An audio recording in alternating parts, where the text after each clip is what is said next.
Hoy día es la solemnidad de Todos los Santos.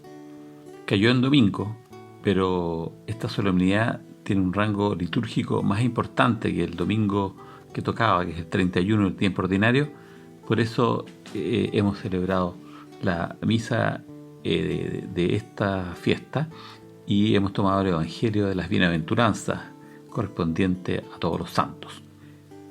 Esta fiesta tiene su origen en la dedicación de un templo en Roma que estaba dedicado antes a todos los dioses. Era un templo pagano de la mitología romana, el Panteón. Pan en griego es todo, de ahí viene panamericana, y Theos significa Dios o dioses. Y entonces este templo a todos los dioses, que era una costumbre romana, ellos querían tener a todos los dioses, rendirles veneración y no podía olvidárseles ninguno. Vemos que en la Biblia aparece que en Grecia también había una estatua al dios desconocido, al cual San Pablo la queda observando y aprovecha eso para predicar sobre este dios que ustedes veneran sin conocer, le dice a los griegos. Bien, aquí los romanos también tenían eso y tenían entonces un templo para todos los dioses, en el fondo por si alguno no lo conocían y no se sintieran, no se quedaran ofendidos, ¿ya? Esta es la idea del Panteón en Roma. Bueno, este templo, que es un templo muy interesante, que tiene una cúpula extraordinaria para hacer una cosa tan antigua, una arquitectura tan moderna y tan acabada. Bueno, este templo, cuando el Imperio Romano se hizo cristiano, entonces se cristianizó muchos de los templos, entre los cuales el Panteón. Entonces, lo que yo leí por ahí, me acuerdo en un misal, era que este día se celebra justamente la dedicación de esta iglesia, el Panteón, como una iglesia cristiana. Entonces, como eran todos los dioses, entonces aquí se puso todos los santos. Y desde ahí entonces empieza a hacerse esta fiesta y esta devoción a todos los santos. ¿A quién se refiere? En realidad, por un lado, es a los santos que conocemos, San Pedro, San Pablo, San Ignacio, etc. Pero es más que nada, está orientado a los dioses, a los santos que nosotros no conocemos. Es decir, hay mucha gente que es santa, pero que nadie sabe que es santa, excepto Dios. ¿Por qué se fueron derecho al cielo? Lo que a mí me enseñaron de chico, ¿quiénes son los santos? Los que cuando mueren están tan bien preparados que Dios se los lleva directamente al cielo. Los que son muy malos se van directamente al infierno. Y la mayoría, los que estamos en la medianía de la tabla, entonces vamos a pasar un tiempo por el purgatorio. Entonces la iglesia pues ha desarrollado eso y dice, existe la iglesia triunfante, que es la de los santos en el cielo, junto con los ángeles, la iglesia purgante, que es la que está de las almas del purgatorio, y la iglesia peregrina, que somos nosotros, los que estamos aún vivos. Bien, esas son las tres ramas de la iglesia. Bien, en este día domingo, 1 de noviembre, se celebra a la iglesia triunfante. Mañana, que toca lunes, el 2 de noviembre es el día de los difuntos. Se refiere más que nada a la iglesia purgante, es decir, a aquellos que están aún en proceso, ya han muerto, pero están en proceso de preparación para llegar al cielo, en el purgatorio. ¿Ah? Ustedes dicen, ¿de dónde salió esto del purgatorio? ¿Ah? Hay algunos, incluso sacerdotes, que no creen en el purgatorio. Como les decía yo en alguna otra ocasión, yo sí creo en el purgatorio y es para mí una gran esperanza, porque yo estoy seguro que yo no tengo derecho a irme directo al cielo. Entonces me da la esperanza de que sí voy a llegar algún día, después de una purificación que obviamente yo necesito. Y creo que muchos de ustedes piensan lo mismo, ¿ah? y por lo tanto una gran esperanza. Tiene una base bíblica.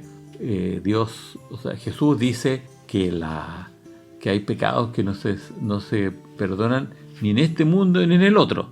Entonces hay pecados que se perdonan en el otro. ¿Y cuáles son? ¿Y dónde es el otro? Entonces, bueno, el purgatorio es el lugar o el estado en el cual se perdonan los pecados que no fueron perdonados antes de que uno muriera. En el fondo ahí está la idea.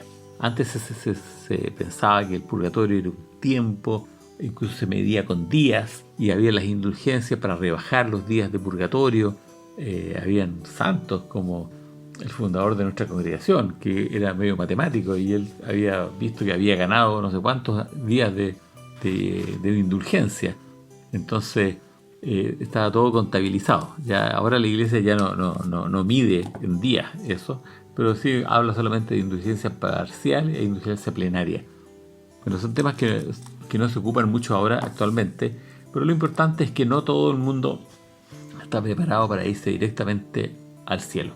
Y tiene que pasar entonces por un periodo de purificación. La explicación más bonita que yo he escuchado de qué es lo que es el purgatorio, se la escuché a un sacerdote de mi congregación, yo creo que se los repetí se los dije alguna vez y lo repito ahora. Dice, yo creo que el purgatorio, decía este padre, es el tiempo que uno necesita para estar en paz con todo el mundo. Si uno muere con alguna rabia contra alguien, alguna persona que uno no acepta, y quiere decir que no está listo para irse al cielo. Entonces, cuando uno ya tenga clara la película de todas las cosas que uno hizo, de por qué la gente a uno lo trató mal, por qué uno hizo cosas malas, y uno entonces se da cuenta de la propia fragilidad, de la fragilidad ajena y del gran amor de Dios que nos perdona, y que uno lo entienda y lo sepa y lo sienta, bueno, cuando uno esté preparado y haya perdonado de corazón a cada uno de sus enemigos, entonces en ese momento uno está preparado para irse al cielo. Y ahí se le acaba el purgatorio. Encontré súper lista la explicación y es la mejor que he escuchado hasta este momento. Y por eso quería compartirla con ustedes. Bueno, los que están en el purgatorio, como les decía, los celebramos en el día 2 de noviembre. Hoy día, 1 de noviembre, son los que ya pasaron al cielo. Es decir, los que ya cumplieron el purgatorio y están junto a Dios. Estos también son parte de todos los santos.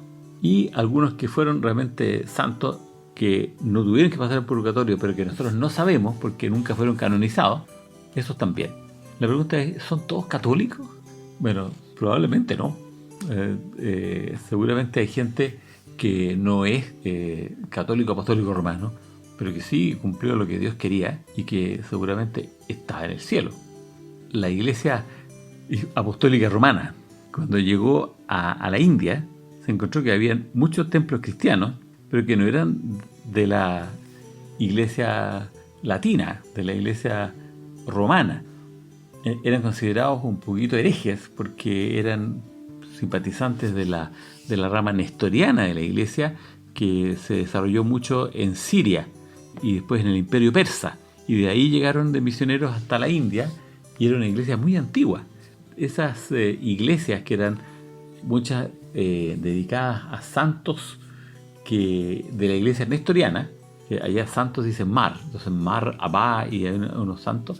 Entonces cuando llegaron los portugueses dijeron no, esta cuestión es media hereje, entonces le cambiaron el nombre y le pusieron a casi todas esas iglesias iglesia de todos los santos.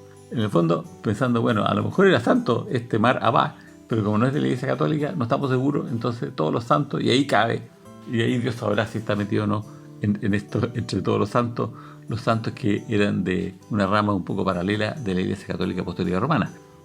¿Ven? Yo personalmente siento que Dios es tan grande que obviamente es mucho más amplio que la Iglesia y que Dios actúa y en forma muy poderosa más allá de los límites de la Iglesia, y que por lo tanto deben haber muchos santos que no son de la Iglesia Católica Apostólica Romana. Y a eso es bueno honrarlos y especialmente fijarse en ellos, ver sus historias de vida y así alimentar nuestra vida espiritual. Bueno, a estos santos los estamos celebrando en el día de hoy. Que Dios nos ayude a imitarlos. Dios los bendiga.